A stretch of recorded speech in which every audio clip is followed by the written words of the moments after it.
Well, let's go on. Our next guest actually is someone that is not an old friend, but we talked the other day.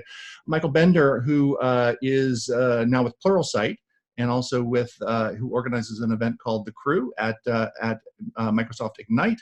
And let me stop sharing here and let's talk to Michael. Michael, hello, welcome.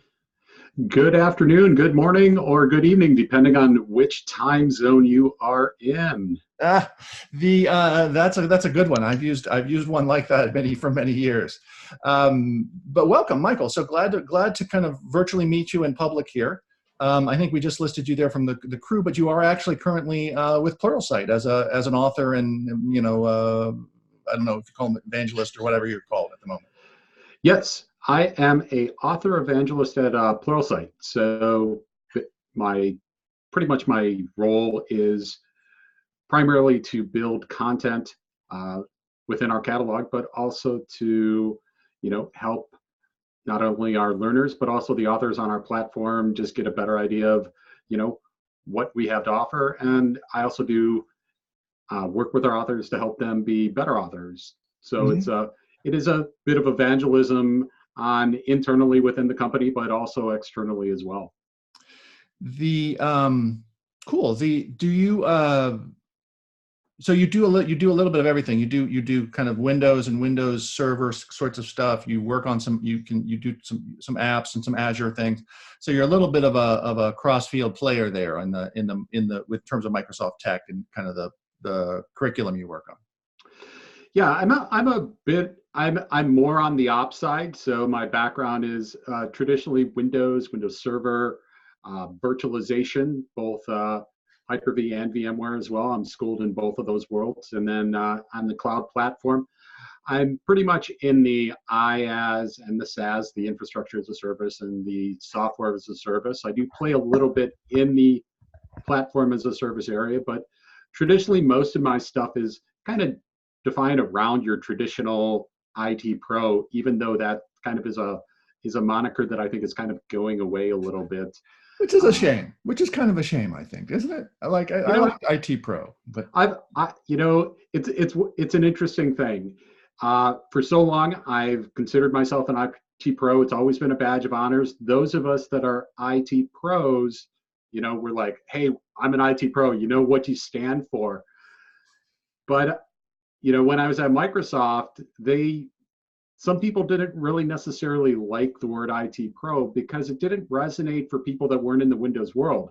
Because if you kind of go back to the background of IT pro, it was really built out of the Microsoft marketing engine of the late 90s and early 2000s. If you remember way back, Windows IT Pro magazine. So I think some of the challenges I've had when talking at IT pro is that sometimes it doesn't resonate to people that came from the Linux side and don't really work in Windows or they're, those sorts of things. But I'm on the fence with that. I love the term because the people that I talk to, my communities, they know full well when you're talking about IT pros, what that means. It means people that are infrastructure people. They may be doing coding with PowerShell and stuff like that. They're working with virtualization. They're working with all of the things that we know and love about IT on the, the operations side. I mean, maybe it's the phrase IT. I don't know. I've started to use tech professionals which is totally very non-specific, right? Because that could be almost anybody. That could be a person that does iPhone training. I don't know what tech professionals means, but like DevOps doesn't quite work, and SRE doesn't work, and even Ops is IT is a lot more than Ops. And IT maybe is a dirty word. I don't know. Anyway, I'm with you. The funny thing is, I started with VMware back in the day when Microsoft was the big bad enemy, and there was a lot of side eye back and forth and yelling. The funny thing is now it was always Windows admins who was a strength of VMware, and and then that's continued. But the communities never mixed formally very much. So one of the things that I wanted to talk to you about is, so if I'm going to MS Ignite now for the first time in Orlando next week, and I wanted to connect. I know. So tell us a little bit about the crew and what you guys organized and kind of how that started. I think there was a very, as we've talked about, there's a very similar group of people that started the VM Underground with VMware, but that happens right before then and kind of all year round. But anyway, talk to us a little bit about the crew. What can I expect? And actually, is it sold out? And could I still go? So the crew is basically a worldwide, I like to say a worldwide networking community, because we have people from all over the world that I've known over probably the last 10 to 12 years that we've been doing the crew thing. And it's just a way for people to network. It originally started out as a way for people to kind of connect at tech ed back in the old days. And it really kind of just morphed into this online community where we primarily are based out of a Facebook group. And that started back in, I believe, '09. We created the Facebook group, and we've never really gone past that, just because it's worked and because of our online nature. Other than the meeting up for Ignite, it's really kind of met our needs for people being able to connect and network and have their problems solved. So at MS Ignite, we always have a meet and greet on the Sunday night before the event. So if you go to our Facebook group, if you go to bit.ly/the crew, and I'll put that into the chat here real quick, that's a link I probably should have done a real link, but somebody else can type that in there. That will take you out to the Facebook group, where it is a private group. All you have to do is answer 3 questions, and the 3 questions are pretty easy. And then you can get access into the group. Within there, you can go out and you can get a ticket for the event. Unlike a lot of the other events out there, we do charge for the event. It's a nominal fee. It's $25.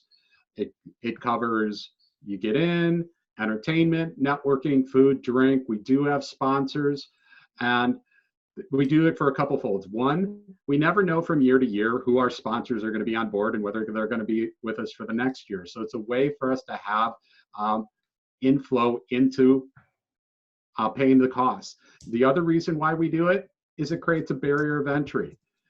Back before we started charging for this, we had reached a point where our events sold out in about 2 hours. That what would end up happening is that we would get a bunch of people in the room that were there because it was free something. And that's the way most conferences work. Yeah. People fill up on the vendor parties and go for the free stuff. And I talked with a lot of people, and we dialed it back, because I got a lot of feedback from a lot of the people in our community that they really missed the networking. They really missed connecting with people from year to year. Yeah. And so I talked around to people, and I'm like, what do you say if we charge for it? And they're like, I'd absolutely pay for it. So we've gotten 0 bad comments or feedback from people about us charging, because at the end of the day, the people that are going there for the right reasons, which is to network with a bunch of cool people, $25 is super cheap. That's right. A couple of drinks or half a dinner or what have you. So yeah, it shouldn't, for the people coming to the show. I mean, yes, if for junior folks and stuff, it all adds up. But you know, that's pretty nominal. We did that. One of my colleagues, Yadin Porter de Leon, did one this year at VMworld. It was a career event, and he charged, I forget what he charged, but he might have even been less. And I told him to charge more and give it to charity or something, because, you know, again, a nominal, just a little bit to kind of have some skin in the game, so you actually show up, which is good. So that sounds. So at this point, is it sold out? Can people still join this year, or are we? Absolutely. Okay. We still have tickets available, so you can absolutely sign up for that. And but talk a little bit about the group in general. So you actually are active on the Facebook group all year round. Yes. So the Facebook group is really where the magic happens. So all year round, people are going in there. People are interacting, connecting, and what I love about the group, it's so organic, is that to be honest, there's not a lot that needs to be done. There's not a lot of moderation that needs to happen. Every once in a while, you know, somebody will have to back channel somebody to be like, hey, you know, you need to settle down or what have you. But for the most part, people treat it like it's a professional networking group. And people come in there, and one of the things that just blows me away is I'll go in there and somebody will have posted an issue that they're having, and within minutes, people are basically giving their feedback, giving their 2 cents. People will be like, hey, I'm looking at some new storage, and we're looking at so and so, but we're not sure whether that meets our needs. Anybody have experience with that? And there's so many times that people will simply jump in and provide feedback and provide a way to do things that it's like having, the way I usually introduce it whenever I talk about it at the crew event at Ignite, is it's probably the biggest Rolodex of the most important network you have that you don't have to pay for, but you can't buy. Yeah. Oh yeah. I mean, the networking aspect. I mean, networking gets is such a kind of a dirty word, right? But the connection, right, in a community of practitioners, and that history, and that the shared purpose, and it is. I've seen it happen. It's kind of magic how it can change people's careers, and also it's just nice. As human beings, our brains are wired to be social and to connect with people. Study after study shows you live longer, you're happier, etc. But the conversation is mostly then about is technical. It's about Microsoft's tech questions and things like that. Broader. Yeah, it is. It is traditionally around the Microsoft stack, and that's kind of where our roots are out of there. But you'll see conversations there. I know a number of people within the group that are big VMware fans, that they will be going to VMworld. So there are a number of people that do go to VMworld, and there are other people, doing the AWS stuff and working across the board. So we do get conversations across the board, and I'd love to see more of that as well, just because I think we're reaching a point where in your career, even if you do work for an employer that's in one stack, that you can't, at this point in your career, you can't afford to just be, hey, I'm an Exchange admin, and do that and be in that silo. That you really have to be broad. And I think that broadening is going beyond the borders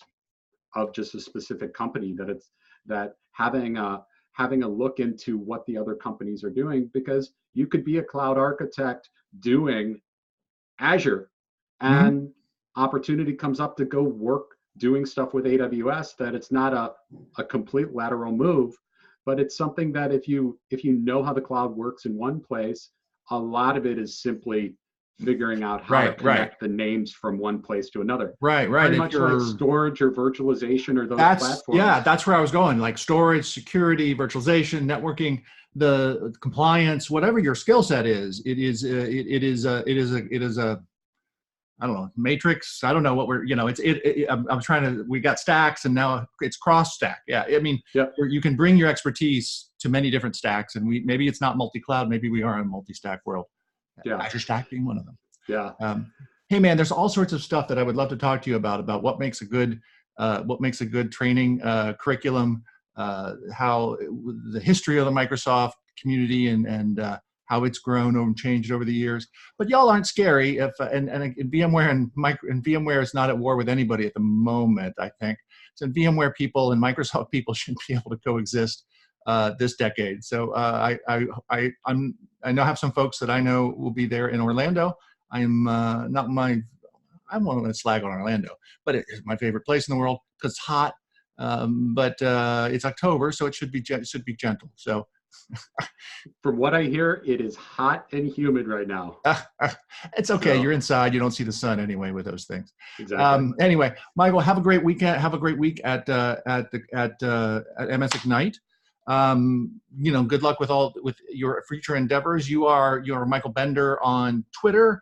You can just Google the crew with a K and an E, and that'll you'll usually get. I saw the Facebook group and a bunch of other things, but you're pretty easy to get a hold of. And you welcome, and like you were telling me, you welcome folks. You don't have to be deep in the Microsoft community to join the Facebook group. It's a pretty friendly and a pretty interactive place. We welcome all people. We can Awesome. welcome devs. We have a bunch of devs in there too. So if you are a VMware vExpert type and you are if you are at Ignite, reach out to Michael and Pumala and other people we know there. So please don't be a stranger. Don't feel like you're isolated. That's not a fun way to go. Absolutely. Great, Michael. Thanks again. Awesome. Thanks for having me, John. Yeah. We'll touch base soon.